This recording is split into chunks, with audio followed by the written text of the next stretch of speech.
at night. You know, I wish that I had just seen this girl. I wish that I had just seen this girl. Where can I find a woman like that? I played along with the charades. That doesn't seem to be a reason to change. You know, I feel so dirty when they start talking cute. Wanna tell her that I love her, but the point is probably rude. And she's watching him with those eyes, and she's loving her with that body, I just know it. And he's holding her in his arms late at night. You know, I wish that I had just seen this girl. I wish that I had just seen this girl. Where can I find a woman like that, like Jesse's girl? I wish that I had just seen this girl. Where can I find a woman? Where can I find a woman like that?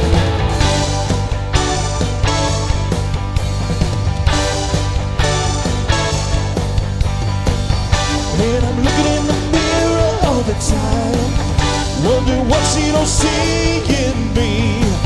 I've been funny, I've been cool with the lights. Ain't that the way they're supposed to be?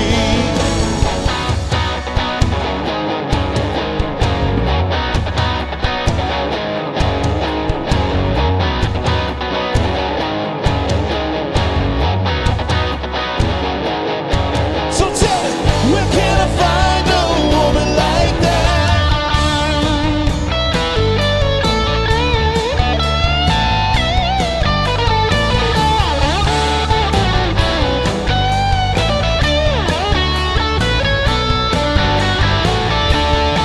You know, I wish that I had just seen this girl. I wish that I had just seen this girl. I want just see this girl. Where can I find a woman like that, like Jesse's girl? I wish that I had just seen this girl. I want Jesse's girl.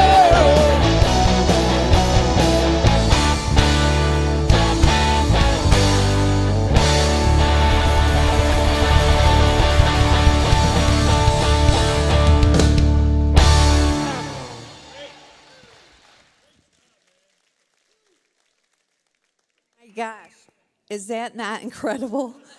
We are so blessed with amazing musicians and band members here. Truly, just anyone that volunteers their time here really brings their gifts. I love it. So that song, Jesse's Girl, it brings me back to my younger days. But it's speaking of a guy wishing he had someone else's girl.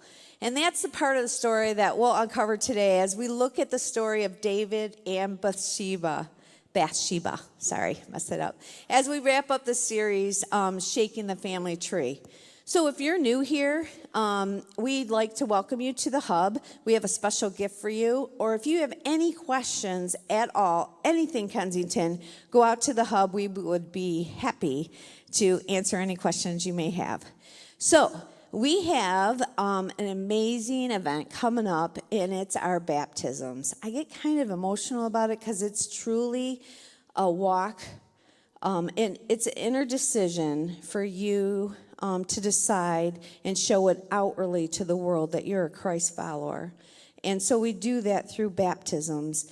And it is truly amazing to watch God work and change people's lives from the inside out. And so baptism is a part of that. If you'd like more information, go to our website or you can go out to the Hub. It's going to be on August 11th at the Troy campus. All campuses are coming together. It's going to be so much fun.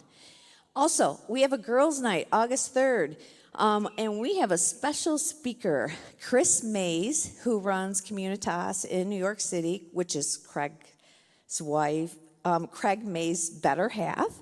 And so she's going to be speaking to us at our Girls' Night Out. And if you are new here or you're not a part of a great community, I can tell you Kensington men and women are great communities to dive into. Young, old, wherever you're at in your journey, it's so much fun to come together and gather and be united together and to have sisters in Christ. And we have a men's event August 4th. It's going to be a barbecue pig out is what they're calling it. But I know that a lot of men are barbecuing some butts for that occasion. So it's going to be a really fun night. We have a couple of teaching pastors that are going to be speaking there, and they're going to do some men stuff. It's going to be really fun. But I love when our community comes together. This is what makes Kensington great to me, is all the amazing people that I get to meet here. And I just love people, and when we come together for these events, it's so much fun. So today, we're wrapping up the series of Shaking the Family Tree. And we have a PG-10 rating on today because of the topic of Bathsheba, if you're not familiar with that. We have an amazing kids program. Truly, it's not childcare. It is a program. Your kids are learning about Jesus at their age level.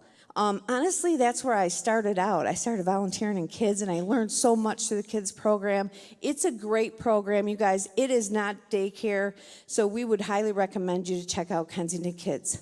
So today, what if your entire life was defined by one moment?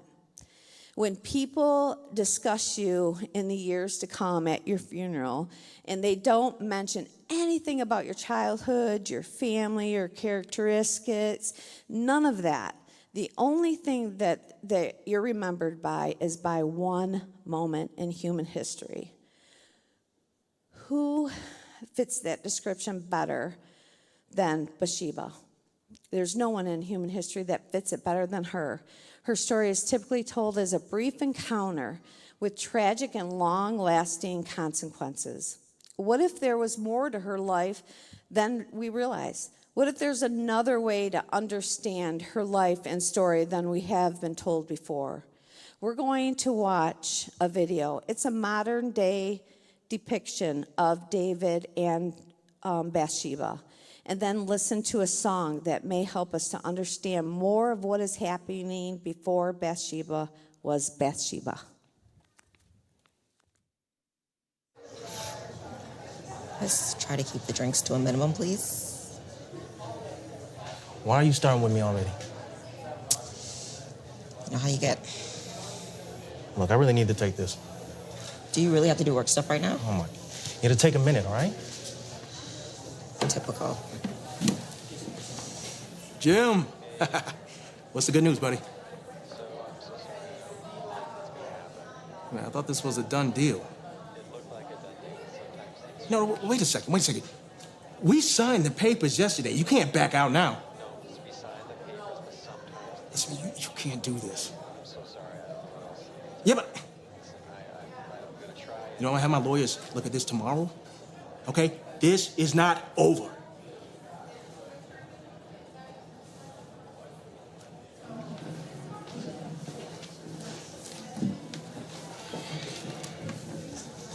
I don't know why you have to do work stuff all the time. Well, you wouldn't understand, would you? Hi, can I get you guys started with something to drink? Yes, please. I like a grapefruit spritzer, please. Okay, and for you? How about a Jack and Coke? Sounds good, coming right up. Thank you. Same old drink. Don't start. Hey.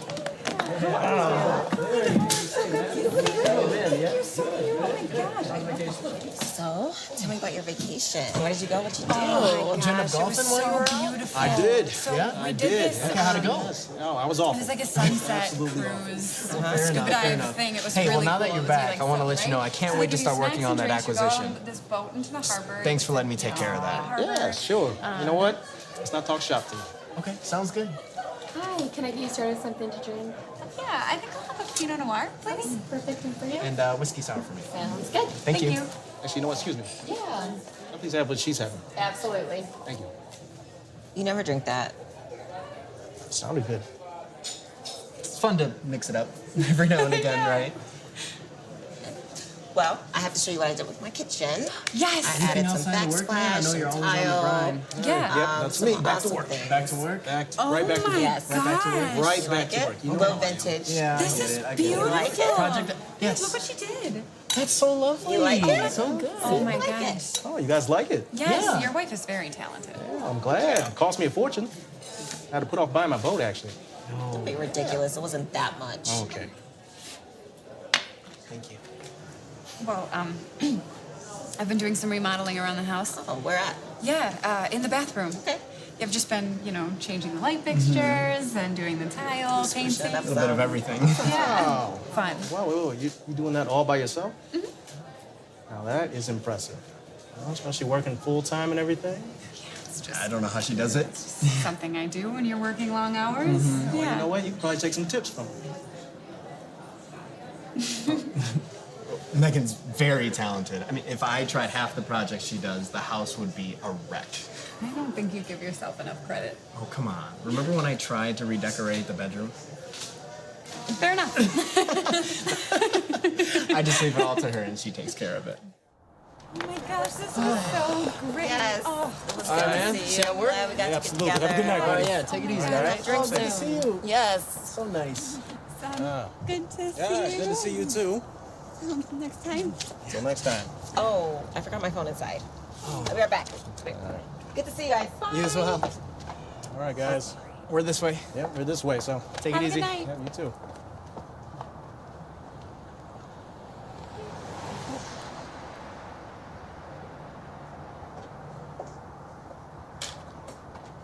All right, I got it. All right, you ready? Yep, let's go.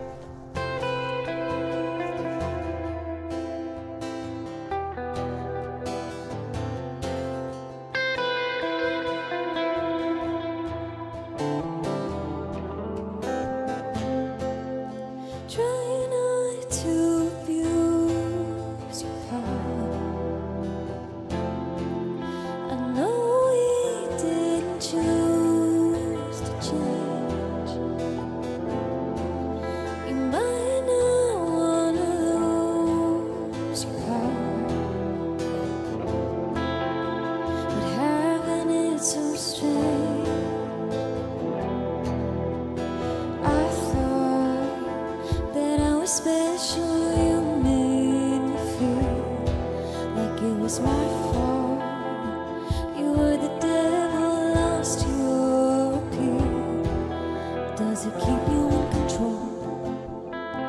For you to keep her in a cage, and you swear you didn't know.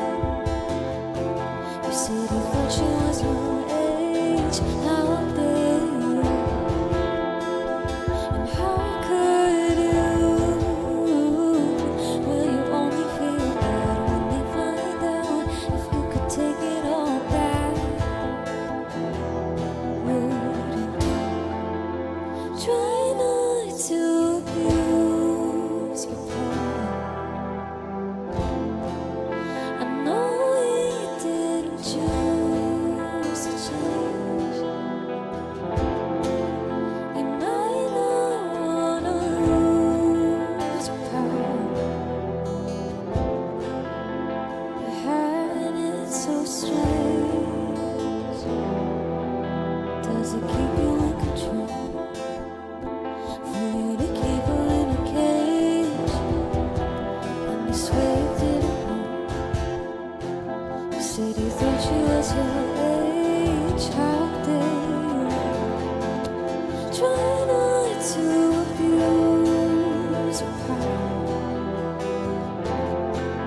I know we didn't choose to change. You might not wanna lose your power. Power is in the pain.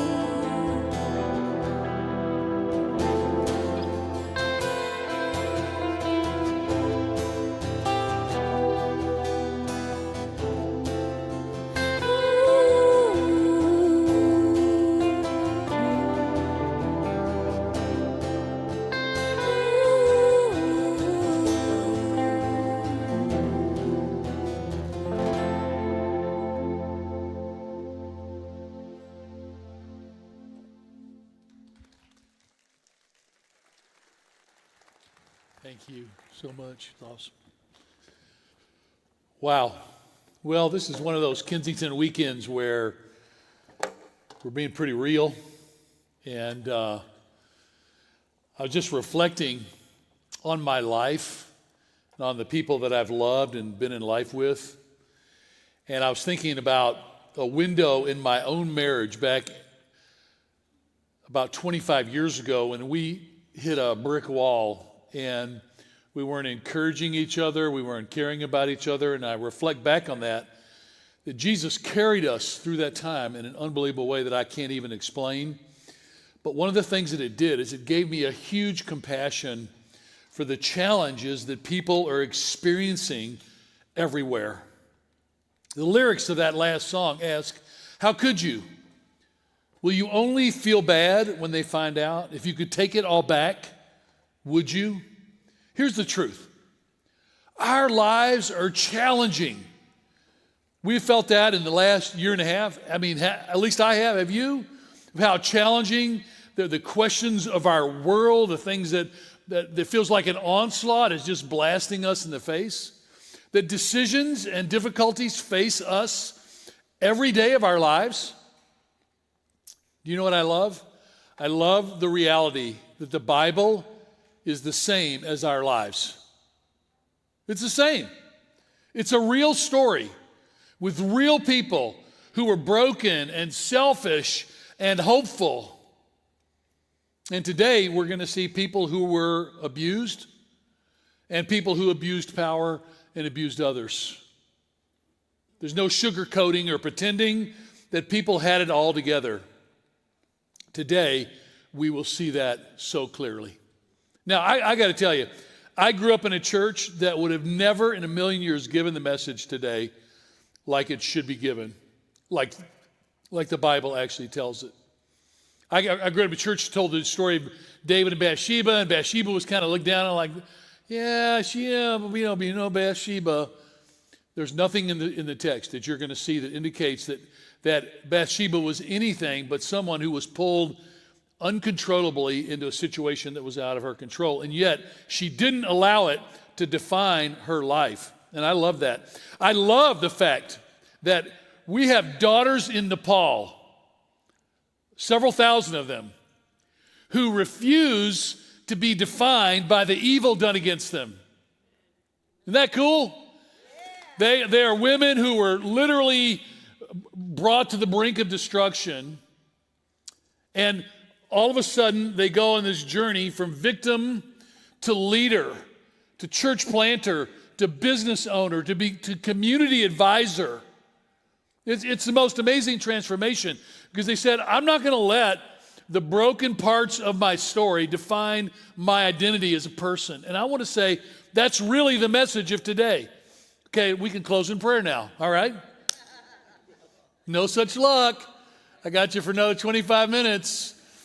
So, this is so amazing. In fact, when I think about this, I was so inspired this week. Ramesh emailed me this week, and he talked about a young woman that I know named Nisha. And Nisha's vision was to go to law school. And my daughter Helen is a lawyer in New York. And she was with me 2 years ago, about 6 months before the quarantine set in. We were in Nepal. And Helen met Nisha and encouraged her to pursue law school. And we just got the note that Nisha has been accepted into law school in Nepal. She's our first daughter to be accepted into law school. Okay? Pretty cool. So, what does that mean? That means that a girl who was once a victim is going to become a protector and a defender because she's not going to let the circumstances of her life dictate negatively, but turn it into something, the pain turns it into something powerful. You see what I'm saying? And I'm just going to brag. Helen's going to be a big part of getting her. She says, God put me in this situation in New York for reasons like this. And so she's committed to seeing Nisha through law school. So it's just been a great week for me. And as I was thinking about this, as we get ready to receive our offering, these are the things we're investing in here and all around the world because that brokenness is right here. That brokenness is in this room. Every person in this room is struggling with big issues in their lives. People that are watching on the stream right now, you're feeling the same things. And yet God is going to be there for you. And I want to come back to what Sonia said. By the way, Sonia always gets nervous about the greeting. I think she does a great job, doesn't she? She amazing. Sonia, you rock. You're out there somewhere. But I was thinking about this message today, and I was thinking about the baptisms coming up. And I actually had one of the most unique experiences in my life. About 4 years ago, I was with Ramesh. Ramesh said 4 of the daughters want to get baptized. But we have found that if we baptize publicly in the rivers near the cities, that Hindu leaders become very upset and agitated about what we're doing. So we've started doing baptisms in more private places. So we went out in the middle of nowhere, in this little muddy river that was, if they'd have tried to baptize me, I'd have broken my back and had knee surgery, because we had the girls kneel down in about a little muddy stream about this deep. But they talked about their desire to begin life as new people in Jesus Christ. And Ramesh and I baptized these 4 amazing young women. And I got to tell you, I actually remember one summer at Stony Creek where we baptized 850 people. And I remember that this baptism of 4 young women in the middle of nowhere in Nepal was one of the most meaningful experiences of my whole life. Because when you get baptized, you're saying, I am choosing to follow Jesus Christ and identify him forever. And so that is that's a really beautiful part. So those are all the things, the reasons we do what we do and we invest. And I thank you for your partnership in this. Did the offering thing come up? So you got that? You can show it one more time for me, just so I know. Yeah, there it is. It's easy to do, and you can make it happen. And I want to thank you. In the midst of all that's gone on, God is still doing remarkable things. And I shared some of that last week of us meeting our goal for our 1,000 church plants in northern India with other churches. Very exciting. So today, I want to tell you this story of Bathsheba. And I remember thinking at times the Bible was boring. I'm telling you, this is not boring today. This is not a boring story. And I want to give a big thank you to Cliff Johnson, our central teaching pastor, who did great work writing this message and so many incredible insights. So here's where we begin. Let's look at 2 Samuel 11, verse 1. In the spring of the year, in the time when kings go out to battle, David sent Joab and his servants with him and all Israel, and they ravaged the Ammonites and besieged Rabbah. But David remained at Jerusalem. And it happened late one afternoon, when David arose from his couch. Okay? I think that tells us a lot, doesn't it? And he was walking on the roof of the king's house. Let me just stop right there.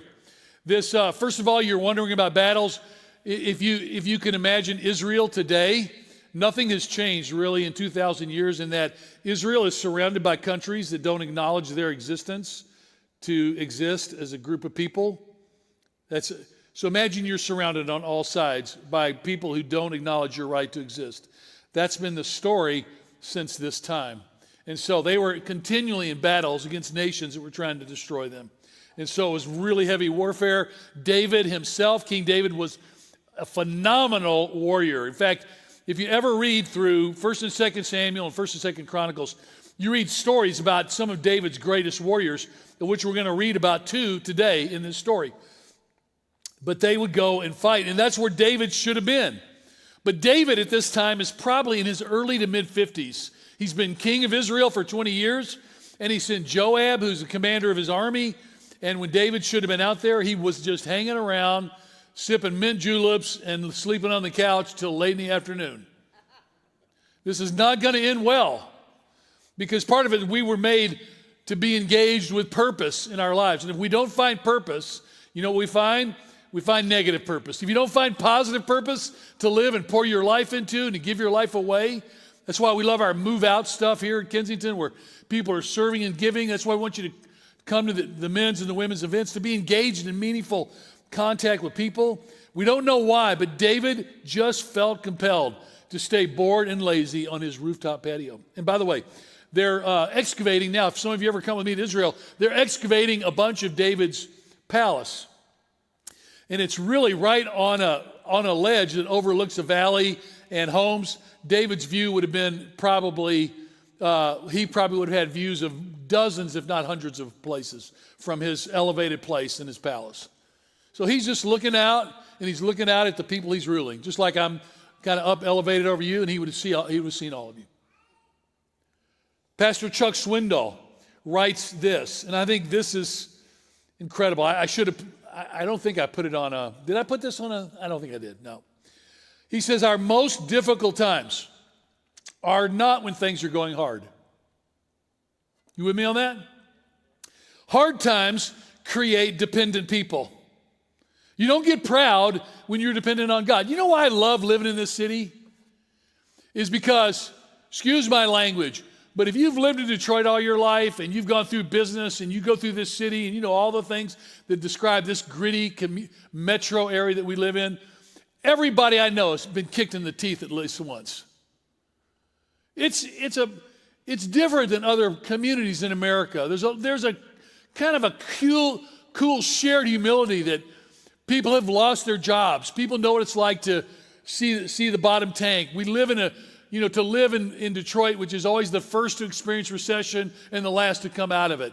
There's something cool about living in this place. I like it here. I like the people. I like you even.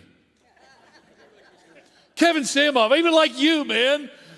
It's a cool place. He said survival keeps you humble. And that was David's life. For decades, David was battling to stay alive. But pride happens when everything is swinging in your direction. When you've just received that promotion, when you look back and you can see an almost spotless record in the last number of months and years, or when you're growing in prestige and fame and significance, that's the time to watch out for, especially if you're unaccountable. And here we find David vulnerable and unaccountable. And we know that he at times felt pretty impressed with what he had accomplished. You find himself indulging himself. And at this point, the story continues, he saw from the roof a woman bathing. And the woman was very beautiful. And David had sent and inquired about the woman. Now, I remember distinctly the first time I was a kid ever hearing this preached in church. And I had slept through church most of my life, and I was probably about 10 years old. And pastor started preaching, saw the beautiful woman bathing. I'm like, I'm in. I want to hear how this story finishes, Yeah, nobody else would have felt that way, probably. But he led us to believe that she was out there trying to show herself. And I remember the first time I ever went into Bethlehem, into the West Bank. And you realize that almost everybody keeps water containers on their roofs to collect the water, to save the water, because the water is such premium. And so rooftop bathing would have been very common.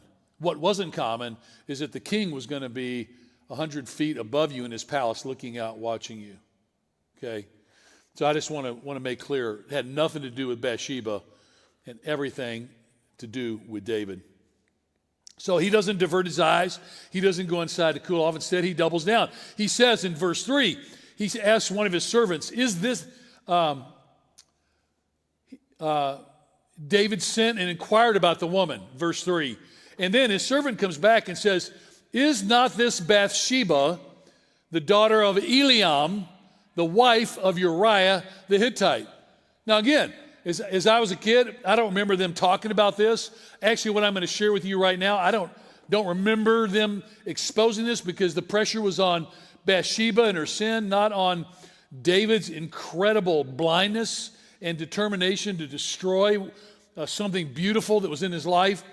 The servant knows that David's getting ready to make a mistake, and he goes, hey, this is, you know your great friend Eliam who's fought for you for the last 20 years, this is his daughter. And Uriah, if you go to the end of Samuel, you list of David's mightiest men, the 30 mightiest men. There was actually 37 or 39 of them in all. And you find that Uriah was one of those guys. Like, like this young teenage girl, Bathsheba was probably 18 or 19, says this young girl is married to one of your greatest warriors who's spent his life preserving your life and bringing the kingdom to you. And you think maybe David would listen to that. In fact, look at 2 Samuel 23. I picked out just a couple of verses. These are the names of Samuel's mighty warriors. See that? Eliphalet, son of Ahazbai the Mechethite. Eliam, son of Ahithophel the Gilonite. Okay, you got that? Is that in there somewhere? Yes.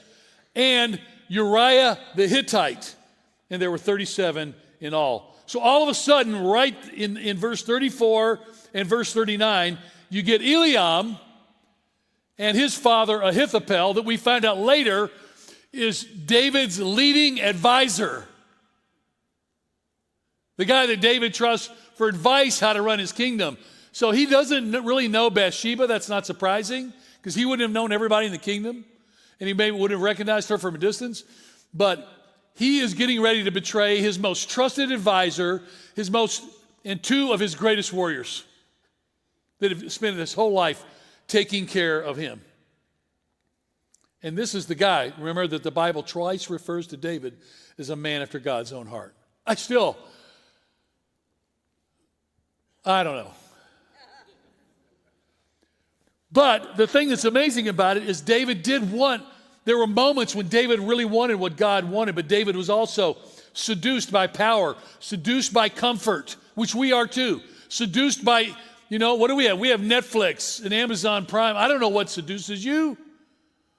Or just, your hobbies, or closing your eyes to the pain of the world. We're seduced by many things, but the text is unequivocal and blunt in the description of what happens next. So David sent messengers and took her. I'm going to come back to that word. He says, she came to him and he lay with her. Now, she had been purifying herself from her uncleanness.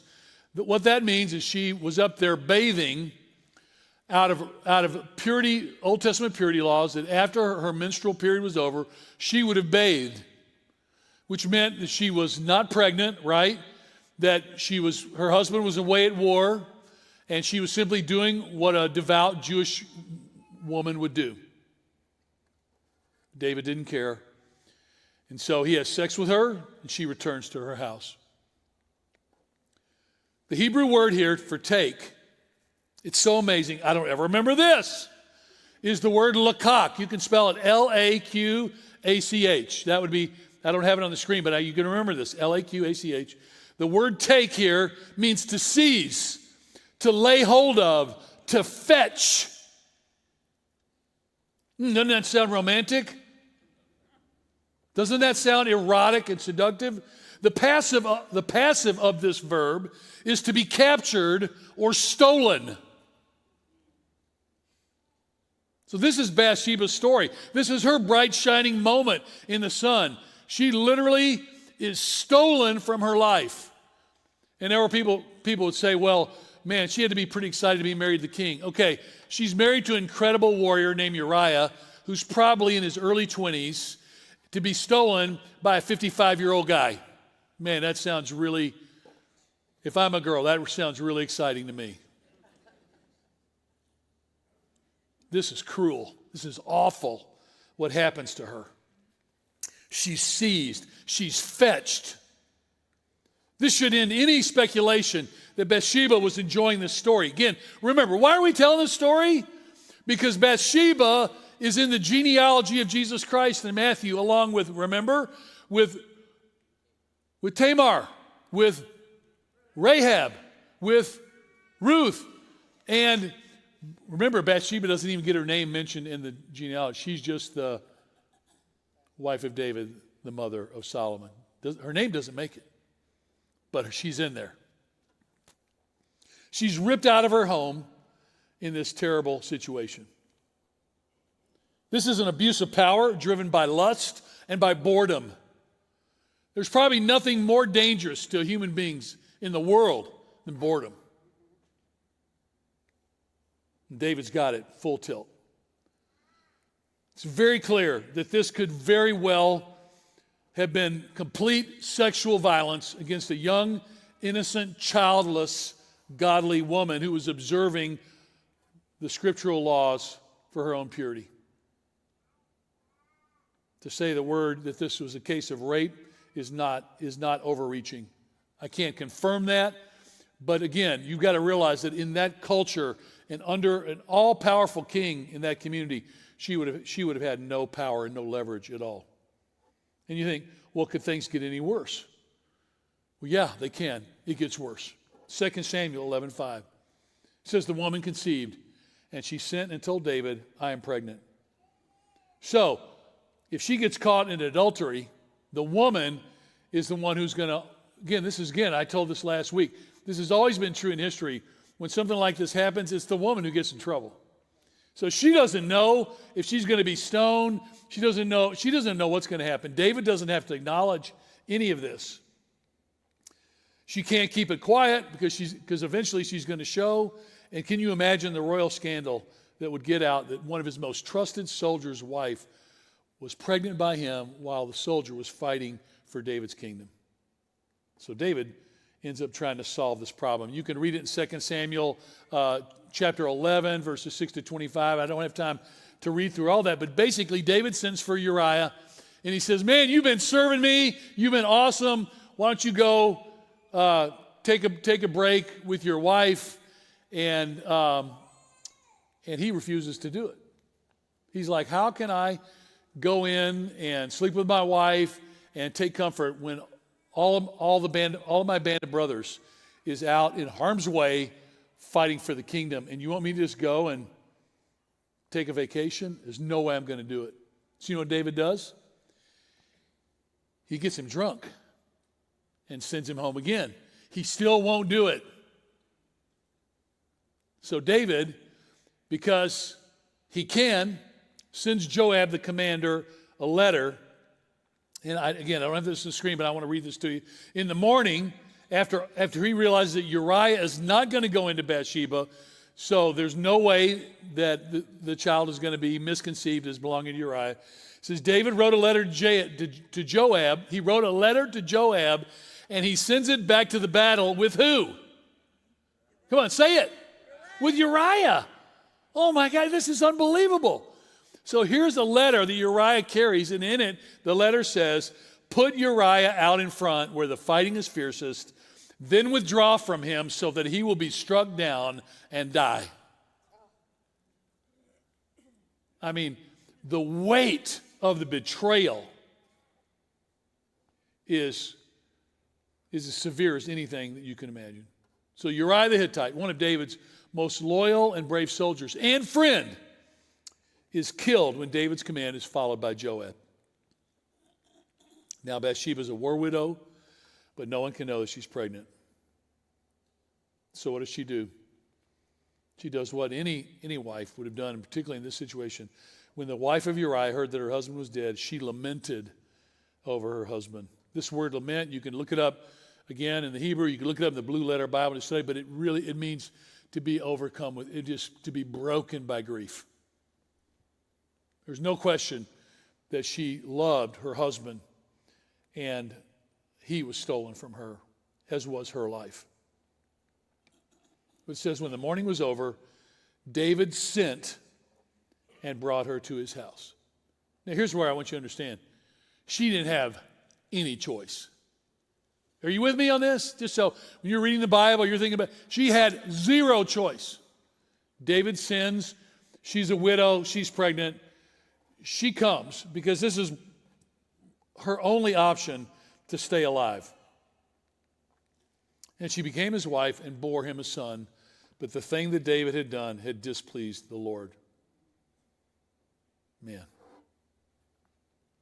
So David has successfully covered up his actions toward Bathsheba, and he thinks he's gotten away with it.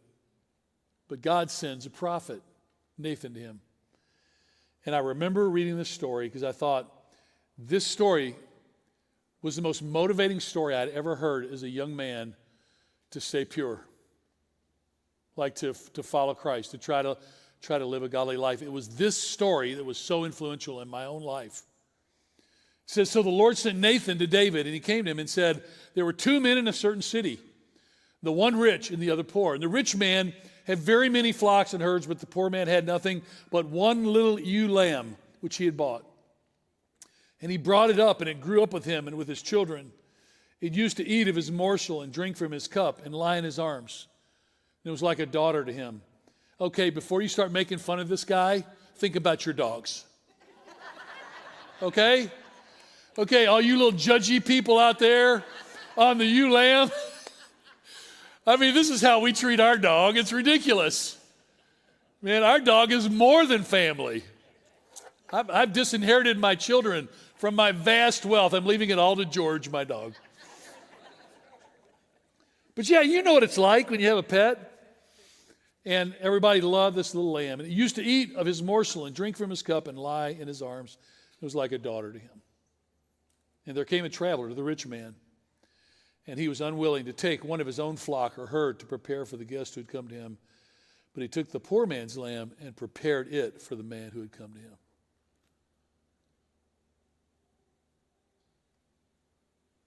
Now, some of you, you're reading this story for the first time. Does that not tick you off? I mean, are you not angry at this rich guy? Doesn't this sometimes feel like the world we live in? Where, right? You know, where certain people just get more and more and more, and they don't care about the consequences for other people. It feels like the same thing. It's an interesting thing, and I remember reading this as a kid, and I remember burning in anger. I remember reading the story and like, wow. And then I read on. David's, it says in verse 5, David's anger was greatly kindled against the man. And he said to Nathan, as the Lord lives, the man who has done this deserves to die. Like for stealing a lamb. You're stealing a poor man's lamb. David's like, I'm going to have this guy executed.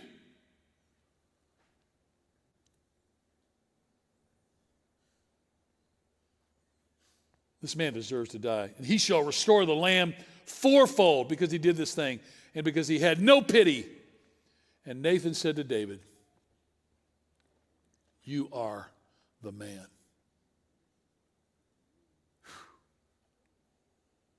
As a teenage boy, I was 14 years old, reading this story.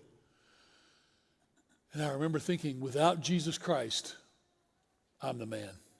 Not in a good way, in a way that I'm always going to choose what is selfish for me or what gets me ahead. No matter how much it might hurt other people. This is the challenge and the brokenness of my human heart. And I thought David was so blind to what he had done. He was ready to execute a man for stealing a lamb when he had killed one of his most trusted friends and destroyed the life of his wife and of the father, who was also a great friend, and the grandfather, who was his most trusted advisor. But here's the cool part. There are some good parts. When confronted with this ugliness, David repents. You could go read Psalm 51, which is the greatest passage of repentance in all the Bible, where David talks about you don't want burnt offerings or sacrifice. You want a broken and a contrite heart, a contrite spirit. You won't refuse, O Lord. He goes on to say, you know, this is Psalm 51. David has this incredible realization that he's sorry for what he's done and he wants forgiveness and restoration. Well, the story just gets worse because, by the way, if you read the rest of the story, which is fascinating in 2 Samuel, David's life just gets worse and worse. And it's interesting, the guy that was described as God after man's own heart was probably the worst father, one of the worst fathers in the Bible. He was a terrible dad. He was passive. He was showed favoritism. It was a mess. His family was a mess. But the baby born to Bathsheba and David dies when it is 7 days old. So here, we don't know, but we're pretty sure that Bathsheba was married and she was not pregnant. And we know that a guy before he went to war was to spend a year with his wife to so that they could conceive and have a child. So we knew that she was struggling at some level with inability to have kids. And at this point, she can't have it with Uriah. She has it with the creepy power guy who steals her away. And then she loses the baby. Can you imagine her pain? After years potentially of infertility, to have your baby die. Well, the good news is in 2 Samuel 12:24, it says that David comforted his wife. And I tried to look this up. I don't understand fully what this means. Was he really there for her? Did he begin to, like, instead of moving from a power position, did he try to restore some relationship or some kindness? We don't know. But he says he went into her and lay with her. And she bore a son, and he called his name Solomon, and the Lord loved him. Sometimes the Bible my brain just goes, my little puny peanut head brain just goes, explodes. It doesn't say David loved the baby. It doesn't necessarily say that Bathsheba. It says the Lord loved this baby. Like in all the brokenness of our lives, the Lord brings you a baby, and the Lord's like, I love this baby. You know what? If you could hear Jesus speaking to you today, you know what he would say to you? He'd go like, man, I love you, man. You're a doofus, but I'm crazy about you. You know what I'm saying? He's like, it's true. He just went mouth. It's true. Yeah, it is true. He's like, I love you. You're valuable to me. You're precious to me. And in the midst of all of this brokenness, there's this sense of God's love has not left them. Such an interesting phrase. God saw Solomon and loved him. There's so much being said there, I don't even know what to do with it. And now, from this moment on, Bathsheba disappears from the public eye for about 15 years. We don't know exactly 12 to 15 years, but we know that God gave her other children, and she had her son Solomon, especially, to love and raise and protect, and she essentially disappears for the next 20 years. She's just a story. She's just defined by what? She's defined by being raped, being stolen from her, being powerless. This is what she's known for. She disappears. There are two later appearances, probably 12 to 15 years later, when David is dying, and David has sons from multiple marriages, and he's got to decide which son is going to be given the kingship. 1 Kings 1, verse 29, look at this. Pretty amazing. The king took an oath, said, as surely as the Lord lives, who has delivered me out of every trouble. And by the way, I promise you would love it if you just read the story of David and just on a pad or in your notes on your phone, note every trouble that David got into. You would have multiple pages.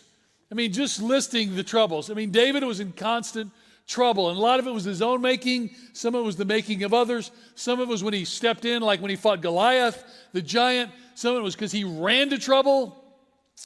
But he said, the Lord has delivered me out of every trouble, and so I will surely carry out this very day what I swore to you by the Lord, the God of Israel. Who's he talking to? He's talking to Bathsheba.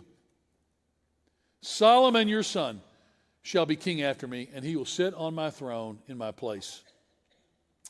Then Bathsheba bowed down with her face to the ground, prostrating herself, laying flat to the ground before the king, and said, may my Lord King David live forever. Now that's ironic, because I always think that's funny when you say, Lord, may the king live forever, because he's getting ready to die. And we don't know what Bathsheba's feelings were for David. We won't ever know that. But we know that she took responsibility for Solomon's life, that she worked hard to create a life for herself in the midst of the brokenness. She didn't remain a victim. She didn't allow that to define her. And then look at the very next chapter. Solomon is now king. By the way, it's possible that Solomon was as young as 12 years old. People never talk about that. It's possible that Solomon, who was chosen to king, was 12 years old, and that the other brothers, who were the firstborn of other wives, were probably 25 and 30 and 40 years old, were powerful warriors and men, could have come in and killed him in an instant. It's a little 12-year-old boy. But David appoints him as king, and somehow Bathsheba, you can all read about the palace intrigue, she and Joab and others figure out how to secure the kingdom for Solomon, who becomes very flawed, but the wisest king in the history of Israel. But look at this last verse. When Bathsheba went to King Solomon to speak to him for Adonijah, the king, Adonijah, was making an inappropriate request. I don't have time to get in that. But it says the king stood up to meet her. The king stood up to meet his mother. The king wouldn't have stood up to meet anyone except someone that he revered as his equal. And he bowed down to her. And then he sat down on his throne. And look at this. This is incredible. Okay, here's this victimized woman. Where is she? At the end of her life, where is she? He had a throne brought for the king's mother, and she sat down at his right hand. Do you know what she's like? She's like the young women in Nepal that we work with. Victim, leader, victim, community advisor, victim, church planner, victim, supporter, encourager of others, victim, business owner, victim, lawyer. First lawyer coming. And here she is sitting at the right hand of the king. Her son, probably a young teenage boy, and his mother is the one person he can fully trust. So as we wrap up, I want you to think about this. How amazing is it that her biggest purpose for her life was on the other side of her deepest pain? This is just what God does. You feel pain in your life. Everybody, those of you who are listening, we've all had pain. This church, no one escapes pain. But how do we take the pain and let the pain be used for us to lean into God, to find our identity from Him more than anything else? You know what I want for my own life? I was telling Jeff Frick, he was praying for me before the service. Jeff right there, I just said, Jeff, you know what I love? I love the fact that my identity's, I don't want my identity to be in this church. I don't want it to be as a grandfather. I don't want it to be as a awesome quarterback for Wheaton College back in 1974. We actually beat some girls' teams. So I want my identity to be in one thing, in the Lord, who David says has delivered me from all my troubles, and most of them were my own making. That's where God wants our identity to come from. That's why I just love this story. I love this story. There had been no Solomon without the death of her husband. God knew that on the other side of that pain was her purpose, and her purpose was for the nation of Israel, and ultimately for the coming of Jesus. So let me just summarize with just a simple screenshot where Bathsheba suffers, her marriage is stolen, she's sexually assaulted, she lives in fear and danger of being stoned to death for adultery, her husband is murdered, her baby dies, she's forced to remarry immediately. Don't you wish you were her? You lifting your eyebrows at her at all? But what does she do? She overcomes. She has children. She advises David. Her son becomes king. She sits at the right hand of the king. Now, some of you don't know the Bible anywhere, but the Bible describes the Godhead, the Trinity, the Father, the Son, and the Holy Spirit, right? Does anybody know where Jesus sits? At the right hand of the Father. That's right. When He's glorified, when it says all nations will be brought and will bow down before Jesus Christ, saying that He is the Lord and He's the King, and every knee's going to bow and every tongue's going to confess that Jesus Christ is Lord to the glory of God the Father. It's pretty cool, isn't it? Bathsheba, in this moment, is the picture of who? Jesus. And she's going to be the mother of Jesus. And I thought some of us are allowing our lives to be defined by these tragic moments, either as the victim or the perpetrator. Well, what if God's biggest purpose for your life is on the other side of it? And for those of you that caused the pain in someone's life, go back and look at Psalm 51 and repent and grieve and seek forgiveness and seek reconciliation and seek recompense where necessary.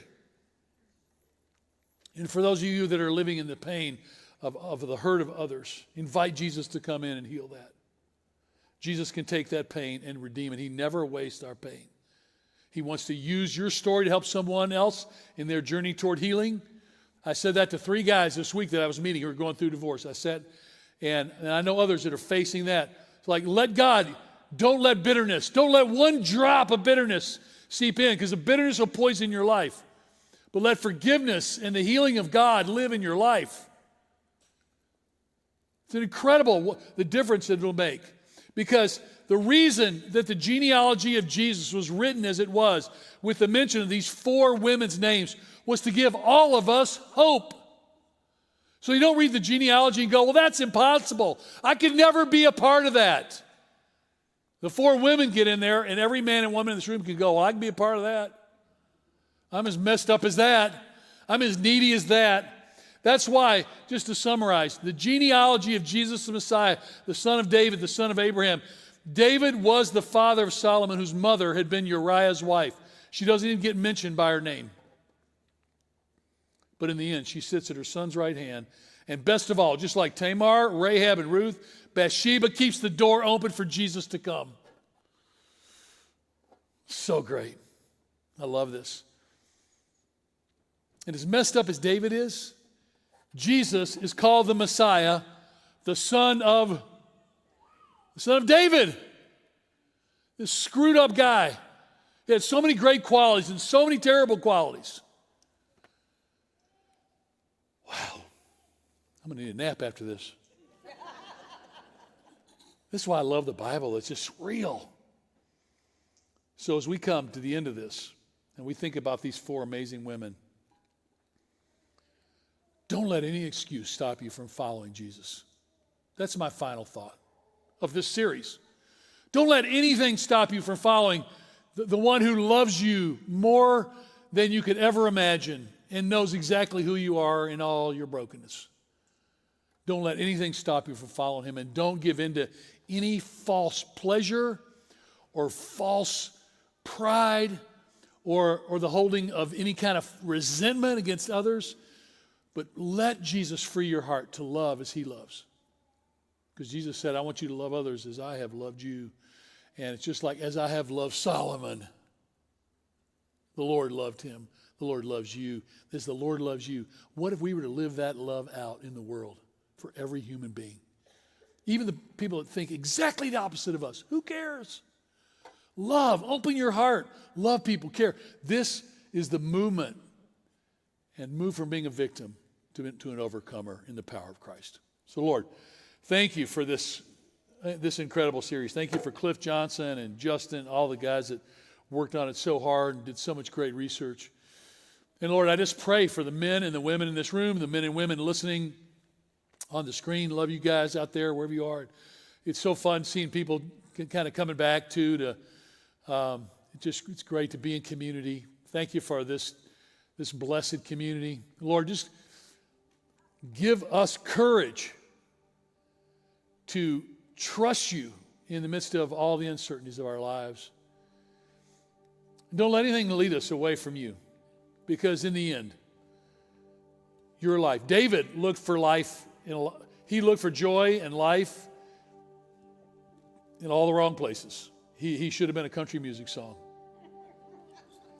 But in the end, Lord, the only place we find life is in you. Now, thank you in Jesus' name. Amen.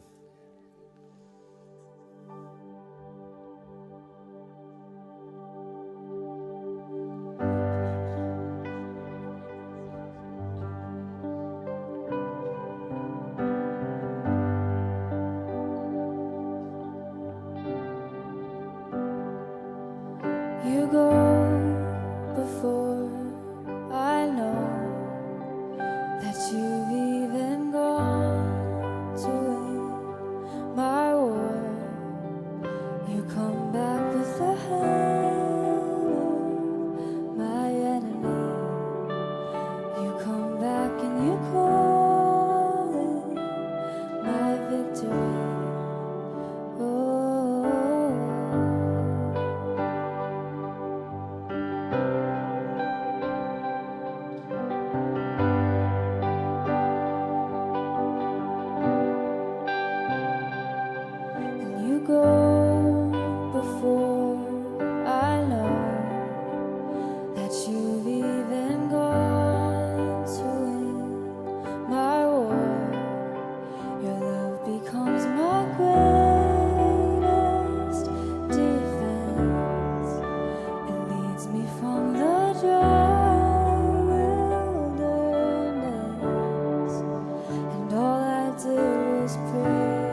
picked up all my pieces, put me back together. You are the defender of my heart.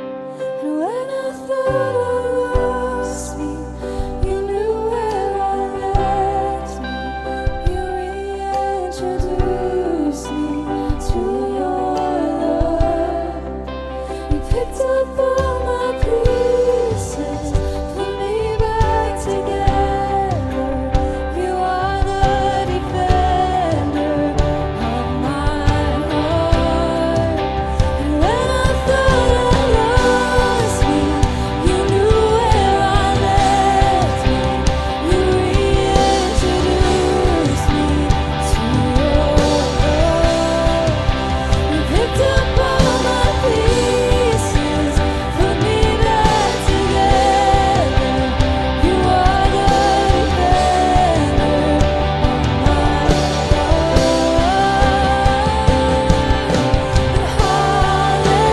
Hallelujah, you have saved me so much better way.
And I believe you've overcome it.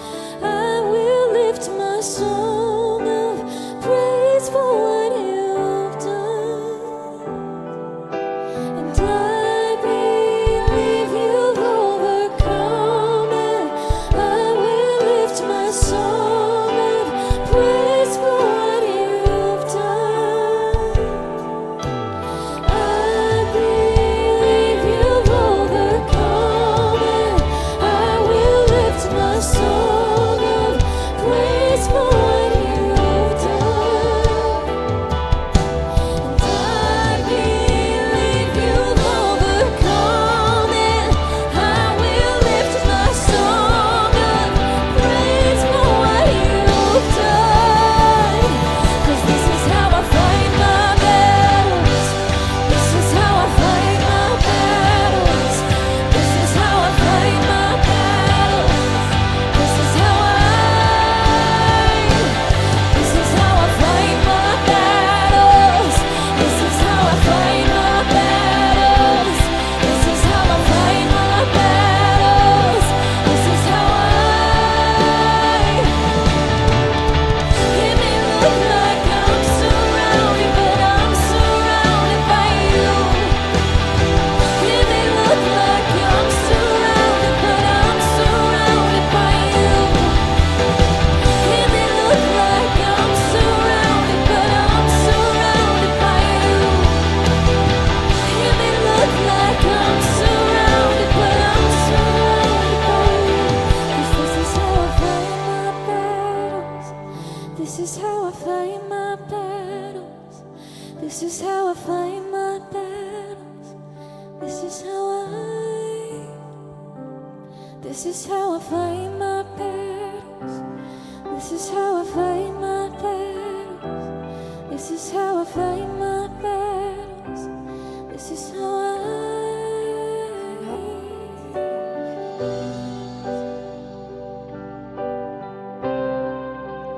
All I did was worship.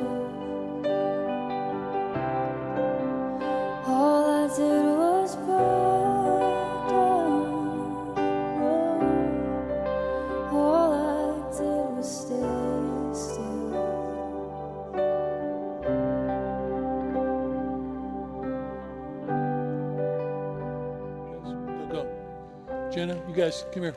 4 of you. Hey, come here.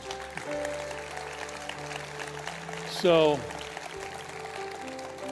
while you guys were singing, I don't know if this was on purpose or what, but I thought, this is Tamar, Rahab, Ruth, and Bathsheba singing to us today. Like this is what they would sing. It's an incredible experience. I was sitting over there. And because you have the power of Jesus Christ in you, you are living the same life, but God has his hand on you, and part of what Jesus Christ has come to do is to say that you guys, in your own lives, you'd be living examples of people courageously following Jesus Christ, that Jesus sees you as joint heirs with him of all that he's provided, and the fact that all of our lives are to be living witnesses of what Christ can do, right? And so you sang fearlessly, and I wanted to say to the 4 of you, then like the rest of us, let's live fearlessly to follow Christ and do what he's calling us to do. But man, that was a moment for me, and the words of that song were just incredible. So thank you. Thank you all. Okay. Wow. It's been a great series. Listen, love being with you. So excited. We have actually a super cool Living the Dream series that's starting next week. I just love what our team has been doing. I'm so glad that you're here. Those of you that are on stream, hopefully you'll feel free and ready to come and join us soon, particularly as we move towards the fall. But I just want to tell you, you're loved. God has a plan for your life. He's got a purpose for you. Nothing, not one moment is going to define you other than the moment when you say to Jesus Christ, have your way with my life, okay? So have a blast. Come to the women's, come to the men's pig out. This is awesome. It's great being with you. Love you. See you.